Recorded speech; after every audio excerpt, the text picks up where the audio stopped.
The MPC MIDI Production Center is probably the most iconic machine, drum machine sampler, sequencer ever made, or made in the last 35 years. Now, there have been so many guys trying to copy AKAI. There's been Yamaha, there's Roland, there's Korg, there's a countless many other guys who aren't so big who've been trying to make an MPC type device. It just hasn't worked. Now, from what I've seen over the years, there are like 3 guys that actually helped this company to get to where it's at today. Of course, it's Linn, it's a guy you might not know, Marco Alpert, and of course, everybody knows Andy. So my real point of this video is to show you how this actually works and why it became so big. First of all, AKAI is a small company. They start out in 1984 being supplied with funds from the major overall company, AKAI, that wasn't doing so good, but they wanted to launch this division of AKAI Professional.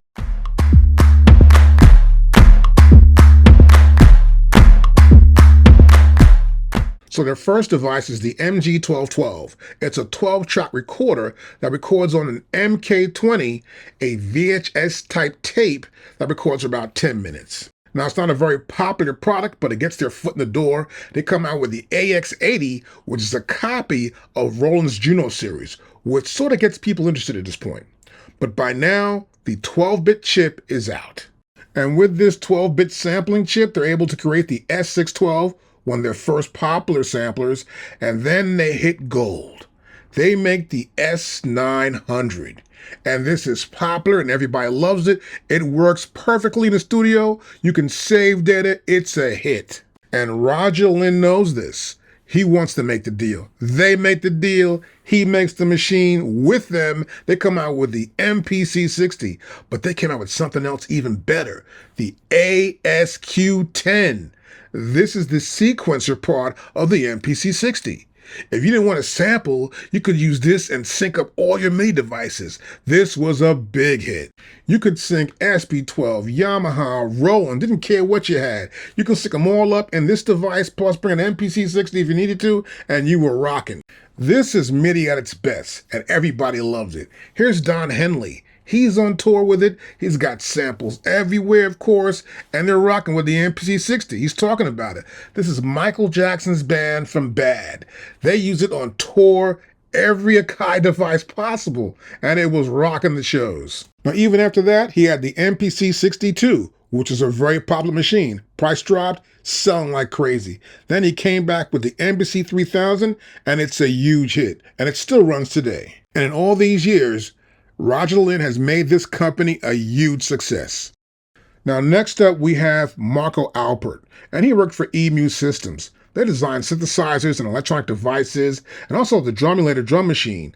But when the 12-bit chip for sampling came out, they made the first real dope machine, which is the SP1200 and the SP12. EMU Systems is sold to another company. Marco Alpert's there for a while, but doesn't like the job, and wants to get a much more creative job to work with. He becomes a contract agent. You got to hire him. AKAI hires Marco.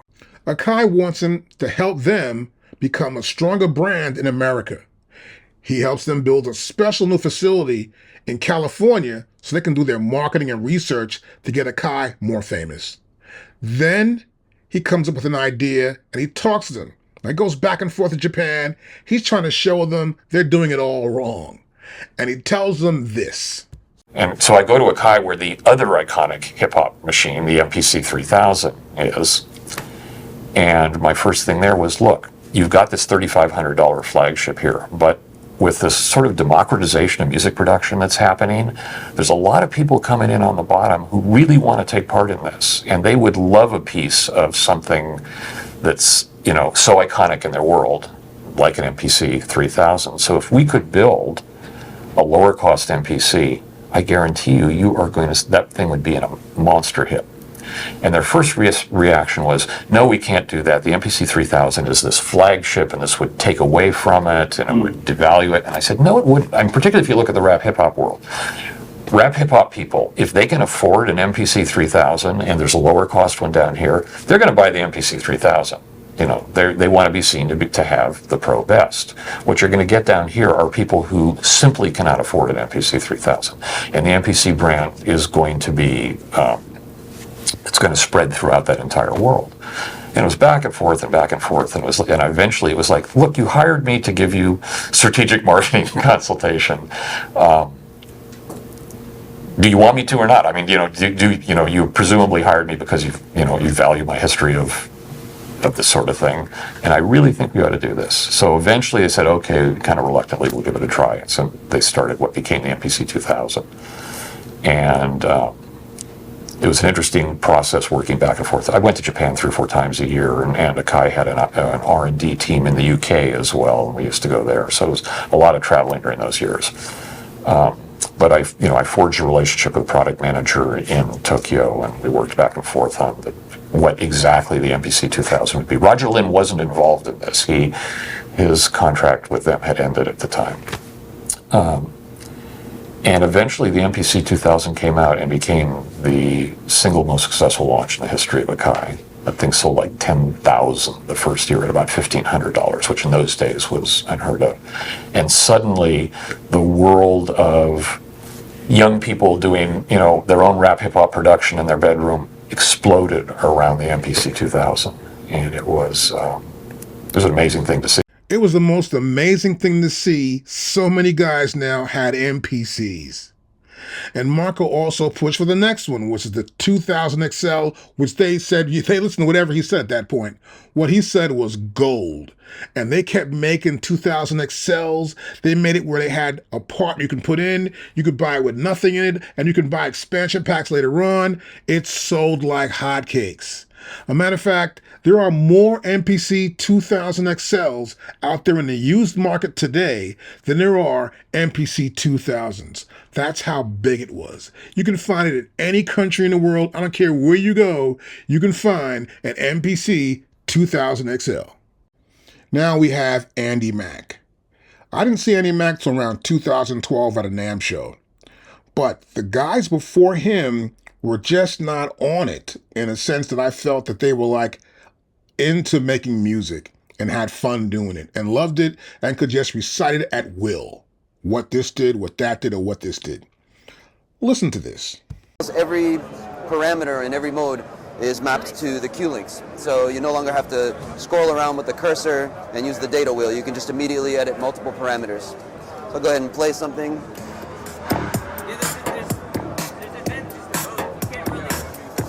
So we've also gone ahead and put in a new effects engine with 49 effects.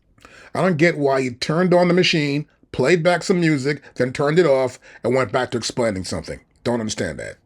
Hello, my name is Mike Hosker. I'm a product specialist with AKAI Professional. I'm proud to be showing you today AKAI's MPC 5000, the newest addition to the MPC line.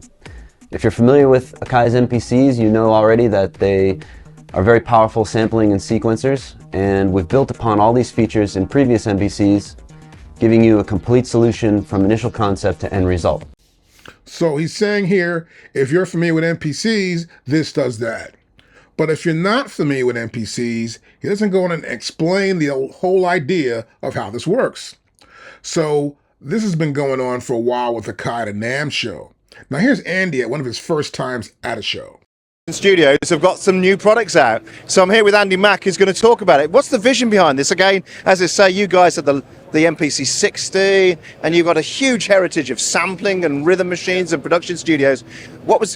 This is a great new product range that's come out. Tell us about it. Right, well basically we needed to take all the legacy and history of the MPCs, and as we all know, there's been so many hit records made with these products since 1988 when we released the 60. So we knew we had to take the feel, the sound, the look into the next generation of producers, and also cater for the old school guys who also wanted to take their workflow into the computer. So this is why we have the Renaissance, the Studio, and for iPad, the Fly. So I was going to say, you're not content with doing one at a time. You brought all three out together. What was the thinking behind that? Well, the thing is, with the internet, with technology, with how record labels are now, with Now in this interview, the interview is almost asking questions like it's a news TV show, getting quick answers or something. And you can't do that with a new device. But Andy is patiently trying to go through this. Now watch this next interview at the same show, the same day. Okay, so some of the things. Now in this interview, the You know, guy everyone's gives him probably the got a mic. million. Now Yeah. watch this. Now, a star is everyone's born. probably got a million questions about this, so I'm going to try and sum it up as quick as I can. Okay, so yeah, looks like a 3000, same color coordination as back in the 89, 90s. So what we wanted to do, we wanted to give you the same feel that everybody's familiar with, where you can walk up to it, make your beat, and it will be all integrated inside here. So everything that's represented here is represented inside the box. All right. So some of the features that you will see here, we go into program edit. You will see this layout on the 4000. So you can now layer 4 samples, which was also brought over onto the 2500. But you can also use the old simultaneous mode that was on the 3 and the 60 and the XL. So we can then layer, we can actually then simultaneously trigger another 4 samples. Now, what's the beauty of this? Each pad, you can assign it if you want it to be a MPC pad, a MIDI pad, because this has 4 MIDI outs as well. So all the guys that are driving external modules can still use it the old-fashioned way. Okay, or you can run it as a plugin. So if you've got some virtual instruments, you've got Gladiator, stuff like that, you can drive those modules as well. Now, some of the killer features as well. I've got my kick drum. I've got 4 kicks running. I'm grilling up the sound. I can now layer up to 4 plugins onto that one pad. So I might have my UAD with some SSL stuff. You can craft your sound, or you can do it if you work in a bus mode. You can make your beat, and then you can slap a bus compressor onto the whole program. So there's some of the key features that are just going to send people crazy. Now in this interview, the guy was smart to give him the mic because he starts to explain everything. The MPC 60, what's like that in this machine, the MPC 3000, the MPC 4000, what's also like with that, bus assignment, sending outputs to certain buses, how to actually make the machine sound good when using different mode qualities, whether it's the MPC 60 mode, or the 3000 mode, or the SB12 mode. Andy Mack is responsible for selling most of the MPCs that sell from this time on.